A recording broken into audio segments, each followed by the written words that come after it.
Isaac Newell y Ana Margarita Jockinson, del proyecto pedagógico progresista a la identidad popular del club.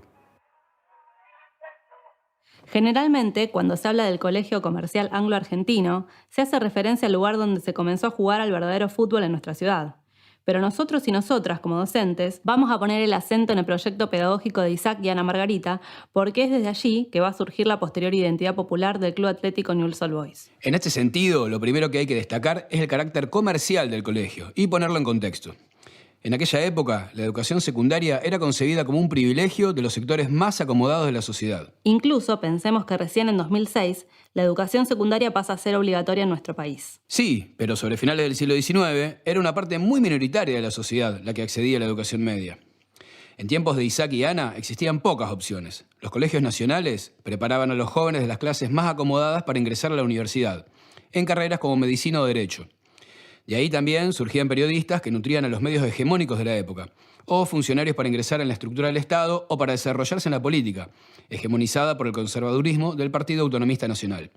No es casualidad, entonces, que los referentes políticos surgidos del Colegio Anglo-Argentino se enrolaran en la vereda opuesta, en las filas del radicalismo, como en el caso del propio Claudio Newell, que llegó a ser intendente, en la democracia progresista de Lisandro de la Torre y Enzo Bordavere, o en el socialismo de Del Valle y Berlucea. Junto con los colegios nacionales, la otra alternativa destinada a las mujeres eran las escuelas normales, de donde surgían las maestras para la enseñanza primaria elemental. Mientras tanto, la ciudad de Rosario registraba una situación social compleja.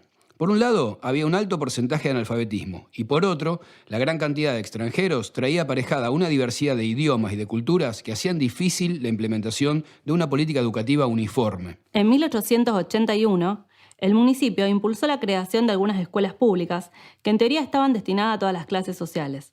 Sin embargo, hasta 1888, estas solo brindan educación elemental, es decir, hasta tercer grado. La famosa Ley 1420 de Educación Común fue sancionada en julio de 1884, pero solo tenía alcance en Capital Federal.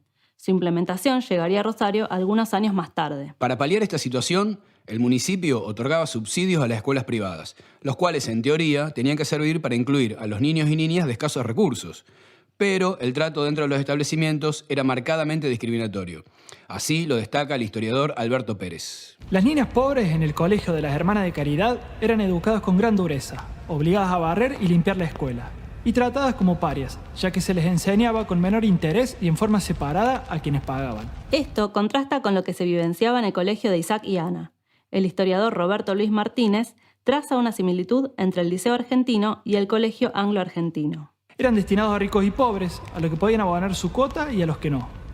Nunca estuvieron reservados, como otros, para una élite distinguida y aristocrática. Isaac y Ana habían ideado un sistema de becas para niños huérfanos o imposibilitados de pagar las cuotas regulares. Las becas se sostenían mediante un sistema solidario de padrinazgos, que se llamaban scholarships. De este modo, quienes podían, colaboraban con aquellos que no alcanzaban a hacer frente a las cuotas escolares. En 1884, Eusebio Gómez, que era director del Colegio Nacional, reclamaba la necesidad de formar comerciantes, industriales, ingenieros y trabajadores en general. Pero recién, en 1892, el ministro Gabriel Carrasco implementó la primera escuela pública comercial de la provincia, en la ciudad de Santa Fe. Todo esto en un contexto en que la educación secundaria no lograba establecerse de manera sólida en el territorio nacional. Recién, a partir de 1910, van a existir los reglamentos y planes de estudio unificados para la escuela secundaria. Entonces, que Isaac y Ana decidieran fundar un colegio específicamente comercial, en 1884, da cuenta de la mirada amplia y progresista con la que supieron leer aquella coyuntura.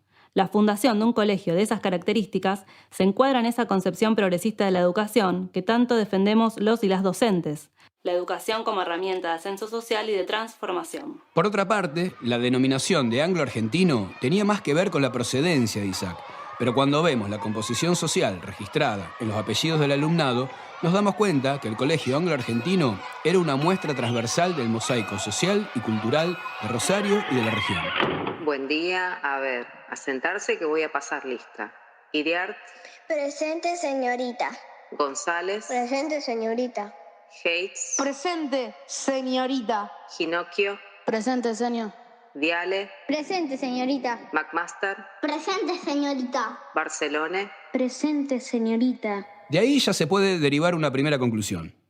Mientras en Buenos Aires, el viejo y glorioso alumni de Watson Hutton fue una estrella fugaz en la historia del fútbol argentino, Newell se afirma con una pasión de arraigo popular que perdura hasta nuestros días. Es que ya desde mucho antes, Isaac y Ana habían puesto en marcha ese modelo de amplitud cultural, cuando eran directores en el San Bartolomé.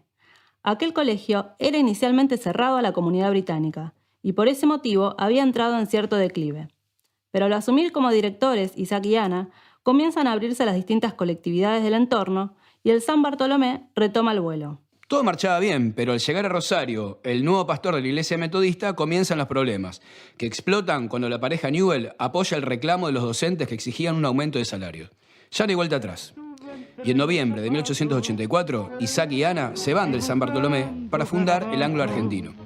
La mayoría de los alumnos, unos 50 niños y niñas, los siguen en el nuevo emprendimiento.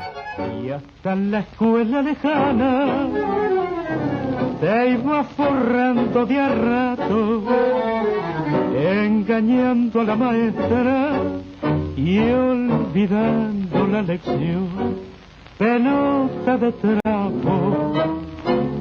Para instalarse, en primer término, compran un inmueble en el número 9 de la calle Entre Ríos, pero al poco tiempo consiguen alquilar la casona de Guillermo Wheelwright en Entre Ríos 139.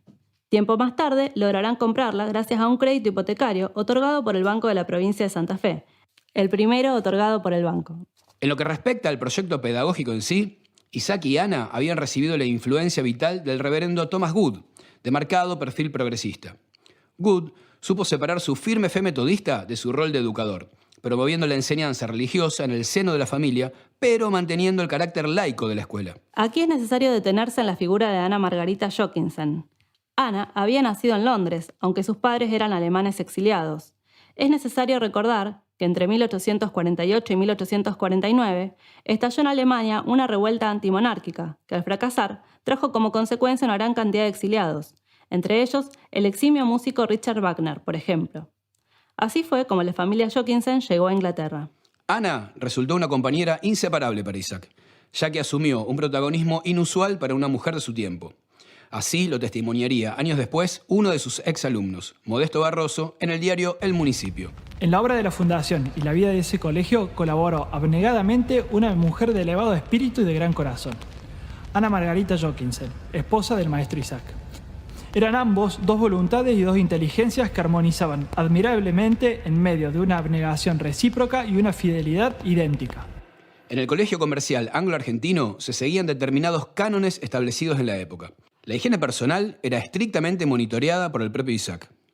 Este es un detalle no menor si tenemos en cuenta el antecedente de lo que fue la fulminante epidemia de cólera que había asolado la ciudad en 1867 y que se repetiría después en 1887 y 1894. Esto cobra actualidad para nosotros, que tenemos que atravesar nuestra tarea educativa en este contexto de aislamiento por la pandemia del COVID-19. Modesto Barroso también va a destacar la capacidad innovadora del maestro Isaac Newell. Era un reformador convencido de los sistemas de educación imperantes y ustedes bien lo saben. Su plan de estudios era sui generis, caracterizado por modalidades propias que los colegios de todo el país quisieran para su fama y engrandecimiento. En cuanto a la integración escolar, los días jueves resultaban especiales para la comunidad del colegio. Durante todo el día, los alumnos debían hablar exclusivamente inglés, asignándose un castigo de neto corte pedagógico para aquel que infringiera la regla. Traducir 24 fragmentos del español al inglés para después realizar una autocorrección. Por la noche, toda la comunidad educativa tomaba parte de un espacio integrativo que denominaban tertulia, donde participaban del juego de la tómbola, cuyo premio simbólico era un paquete de galletitas Bagley. Pero la integración más intensa llegaba con el fútbol. Así lo recuerda Víctor Hates, alumno del colegio y primer presidente de Newell. Improvisábamos en el patio de tierra del colegio y en los intervalos que nos posibilitaban los recreos unos picados adorosos, ya que como resultaban muy breves, poníamos las piernas y el alma para ganarlos. Era el tiempo en que el orgullo y la guerra juvenil aceptaban únicamente el triunfo. El fútbol era toda una novedad en Argentina. Si bien la ya mencionada Ley 1420 incluía los ejercicios físicos como actividad obligatoria, su instrumentación se hacía dificultosa por la ausencia de profesores capacitados, siendo esto aún mucho más notorio en el interior del país. Pero además, aquel criterio de inclusión de la actividad física se basaba en parámetros muy específicos. Se descartaban los deportes de competición grupal, y por lo tanto el fútbol, por considerarse inapropiados de acuerdo a los cánones predominantes. En lugar de eso, se instauraba un modelo gimnástico basado en la disciplina militar. La educación física se desarrollaba en los denominados batallones escolares y se limitaba a diversos adiestramientos militares como alineación, marchas, saltos, carreras. Recién en 1905, con la creación del Sistema Argentino de Educación Física, el fútbol va a ir prendiendo, pero muy de a poco, en el ámbito escolar. En esto, Isaac también fue un innovador. Ante la posibilidad de dirigir plenamente su propio establecimiento, se dio el gusto de incorporar el juego que había aprendido de niño en su Inglaterra natal. El fútbol, entonces, no se daba en el marco de lo que hoy conocemos como educación física. Al igual que en Inglaterra, en el colegio de Isaac y Ana, el fútbol era una herramienta pedagógica, tendiente a contener y a integrar a los alumnos. La intención era fomentar la disciplina y el compañerismo.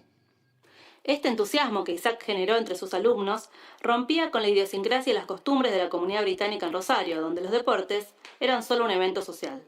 Las instituciones deportivas inglesas que se constituyeron en Buenos Aires y en Rosario a partir de 1867 practicaban principalmente el tradicional cricket. El fútbol resultaba una rareza y era visto solo como un pasatiempo escolar. Además, técnicamente era un híbrido más cercano al rugby, con reglas poco claras. A medida que se fue incorporando en esos clubes británicos, se practicó de manera intermitente, por lo general los días feriados y sin continuidad ni rutina alguna. Eso explica también la superioridad notoria que mostraron los equipos del Colegio Anglo Argentino cada vez que se enfrentaron en partidos amistosos antes de la fundación de la primera liga oficial. Esta superioridad se trasladó después al club, que ganó los primeros clásicos y los primeros campeonatos oficiales casi sin despeinarse. Pero eso ya es otra historia.